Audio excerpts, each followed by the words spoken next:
Hola de nuevo. Hoy vamos a hablar del tráfico ilegal de órganos humanos, que se encuentra regulado en el título 3, libro 2 del Código Penal, bajo el nombre de las lesiones, del que hablé en el vídeo anterior. Así que vamos a completar este título con el artículo 156 bis, modificado y más que modificado, ampliado mediante ley orgánica. Antes de dar inicio, dejadme que haga un breve paréntesis para comentar la eliminación del párrafo 2 del artículo 156. Mediante Ley Orgánica 2/2020 de hace 5 días, del 16 de diciembre. Bien, recordemos que este párrafo del artículo 156 era donde se dotaba de exención de la responsabilidad criminal a la práctica de la esterilización forzosa o no consentida a personas con discapacidad o incapacitadas judicialmente. Bien, pues una década después de la entrada en vigor del Tratado Internacional de las Personas con Discapacidad, España por fin se pone a la par mediante la derogación de leyes, políticas y prácticas discriminatorias que impiden que las mujeres con discapacidad disfruten de todos los derechos consagrados en dicho tratado. El tráfico de órganos supone una violación de los derechos humanos, así como un grave problema de salud pública mundial. La OMS estima que de 120.000 trasplantes que se realizan cada año, un 10% procede del tráfico de órganos y que es un mercado que puede llegar a generar más de 800 millones de euros en aprovechamiento de la población económicamente más necesitada y, por tanto, más vulnerable.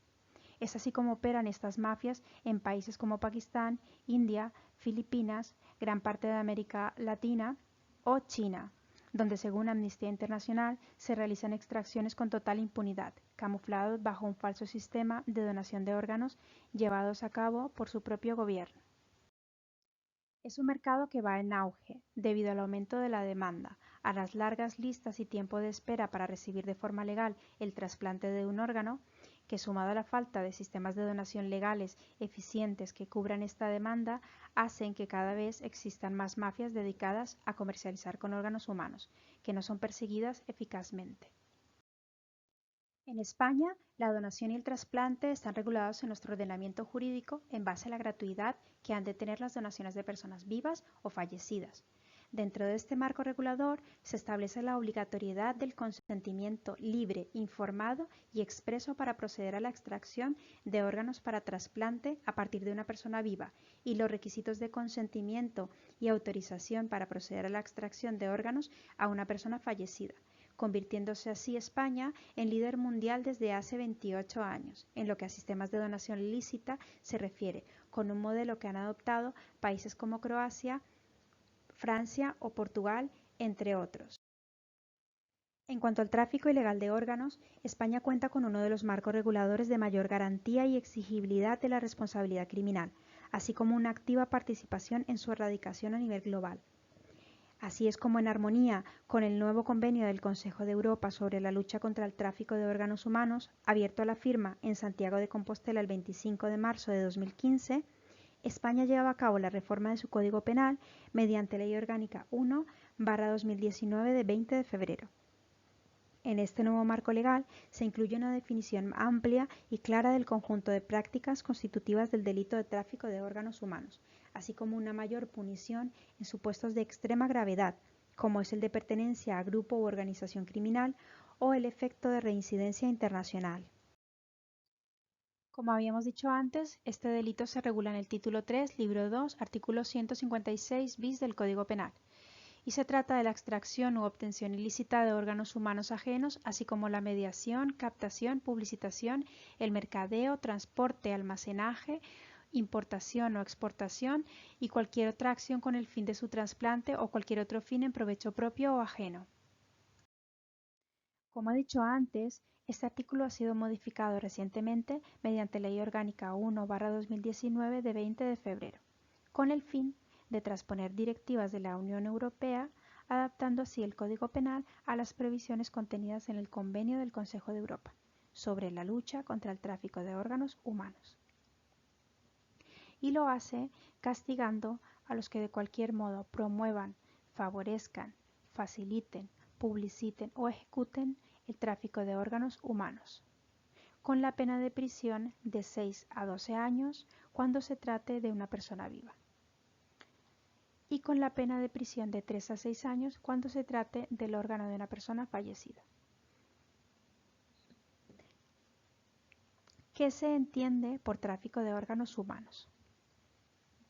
Nos dice que se trata de la extracción u obtención ilícita de órganos humanos ajenos y que ésta será ilícita cuando se haya realizado sin el consentimiento libre, informado, expreso y de la forma legal prevista en el caso del donante vivo o cuando se haya realizado sin la necesaria autorización legal en caso de donante fallecido.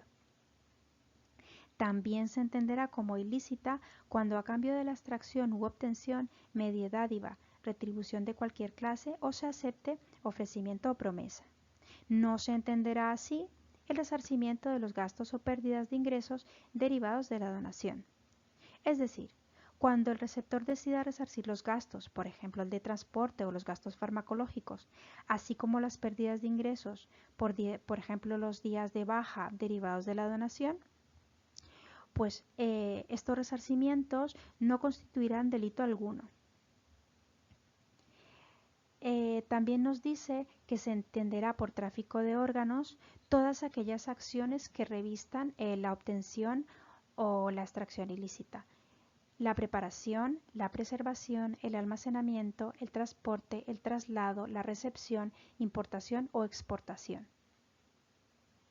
Y por último, se entenderá por tráfico de órganos humanos el uso de órganos ilícitamente extraídos, sea cual sea su fin. El de trasplante o, por ejemplo, el de estudio o la manipulación genética o para cualquier otro fin. En el delito de tráfico ilegal de órganos humanos, la mediación también es constitutiva de un hecho delictivo.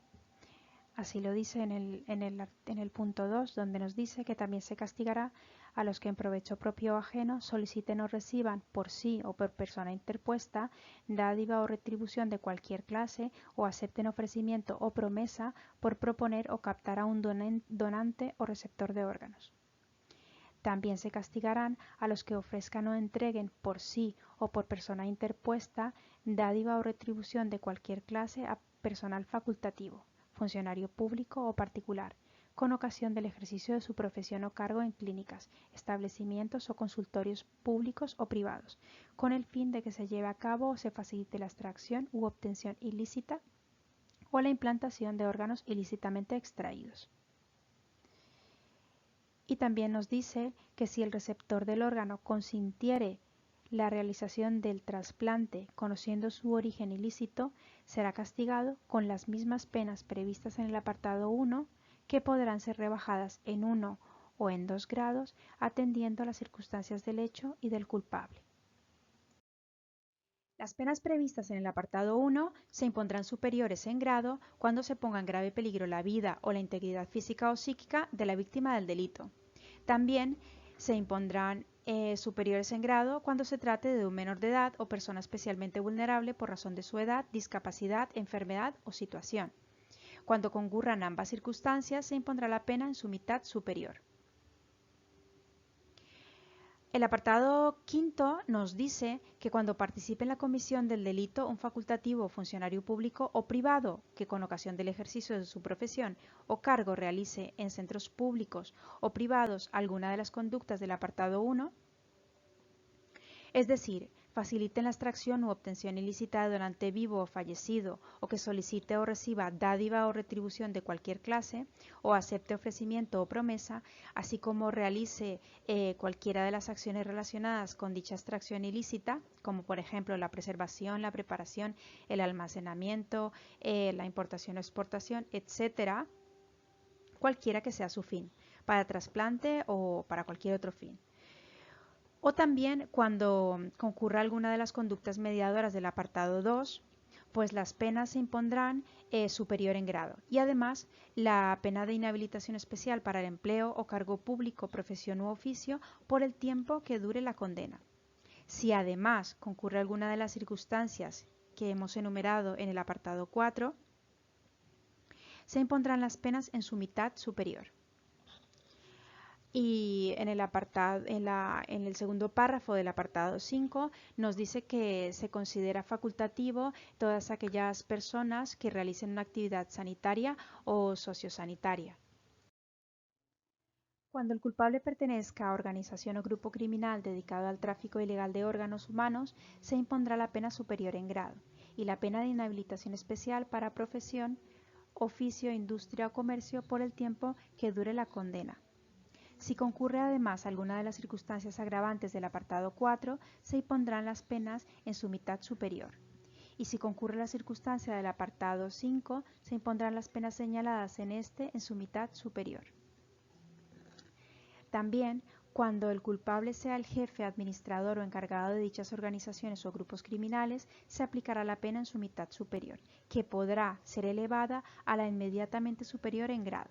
Y en todo caso será elevada a la inmediatamente superior en grado cuando concurra alguna de las circunstancias del apartado 4, es decir, cuando se trate de menores de edad o personas vulnerables por razón de su edad, discapacidad, enfermedad o situación, o cuando concurra la circunstancia del apartado 5, es decir, se trate de un facultativo. Bien, pues cuando concurran las circunstancias del 4 o del 5 se elevará a la inmediatamente superior en grado. Cuando el responsable de los delitos de tráfico ilegal de órganos sea una persona jurídica, se le impondrán la pena de multa del triple al quíntuple del beneficio obtenido. Además, le serán de aplicación las penas impuestas a las personas jurídicas de la letra B a la letra G, ambas incluidas del apartado 7 del artículo 33, en base a las reglas generales de aplicación de penas impuestas a personas jurídicas de las que nos habla el artículo 66 bis.